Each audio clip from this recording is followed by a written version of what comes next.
జరుపుకోవడం కూడా ఒక క్లిష్టమైన పరిస్థితులు జరుపుకుంటున్నాం. ఇటు కేంద్ర ప్రభుత్వము రాష్ట్ర ప్రభుత్వము రెండు ప్రభుత్వాలు కూడా దళితులను అణచివేసే కార్యక్రమాలు ఇవాళ చేపట్టాయి. ప్రధానంగా నిన్న మనకు జడ్జిమెంట్ వచ్చింది. దళితులకు ఎవరైతే క్రైస్తవ మతంలో ఎస్సీలు చేస్తారో వాళ్ళకు ఎస్సీ హోదా లేదని. ఇక్కడ మనం గమనించాల్సింది ఒకటి, బ్రాహ్మణులు కానీ వైశ్యులు కానీ అట్లాగే రెడ్డి నాయుడు కమ్మ కాపు చేరితే మాత్రం మాస్టర్లు అయితే మాత్రం దశంభాగం వాళ్ళకి కావాలా, కానీ ఈ రిజర్వేషన్స్ మాత్రము వాళ్ళకి ఈ చట్టం వాళ్ళకి వర్తించదు. అంటే దళితులను అణచివేయడానికి వాళ్ళ కేంద్ర ప్రభుత్వము రాష్ట్ర ప్రభుత్వాలు కోర్టు ద్వారా కుట్ర జరుగుతోంది. ఈ కుట్రను మేము వ్యతిరేకిస్తున్నాం. అంతేకాకుండా ఇంకోటి ఏమంటే మొత్తంగా కూడా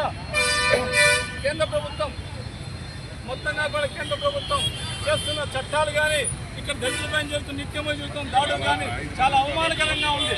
కాబట్టి ఈ రోజు కూడా ఎక్కడ చూసినా ఎస్సీ ఎస్టీలపై దాడులు జరుగుతూ ఉంది.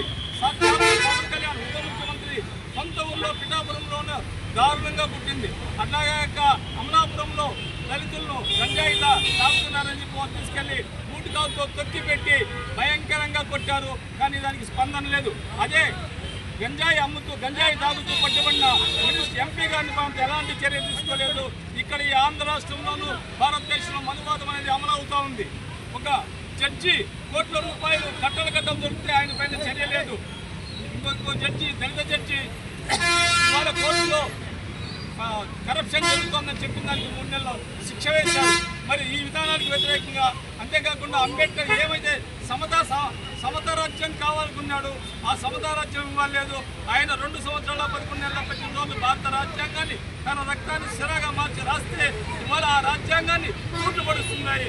నాగపూర్లో జరుగుతున్న కుట్ర రాజ్యాంగాన్ని మార్చడానికి కుట్ర జరుగుతోంది.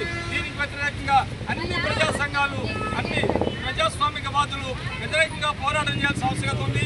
ఈ జన్మదినాన్ని వల్ల రాజ్యాంగ పరిరక్షణగా కాపాడుకోవాలా, రాజ్యాంగానికి ఇచ్చిన ముప్పును మనం ముందుండి కాపాడుకోవాలా. గతంలో అయితే ఎస్సీ ఎస్టీ అట్రాసిటీ యాక్ట్ పైన ఎంతైతే దాడి జరిగిందో ఇవాళ మన రాజ్యాంగం పైన దాడి జరుగుతుంది. అందరూ మనం కలిసికట్టుగా పోరాటం చేయాలని కోరుతూ జై భీమ్ జై మాత.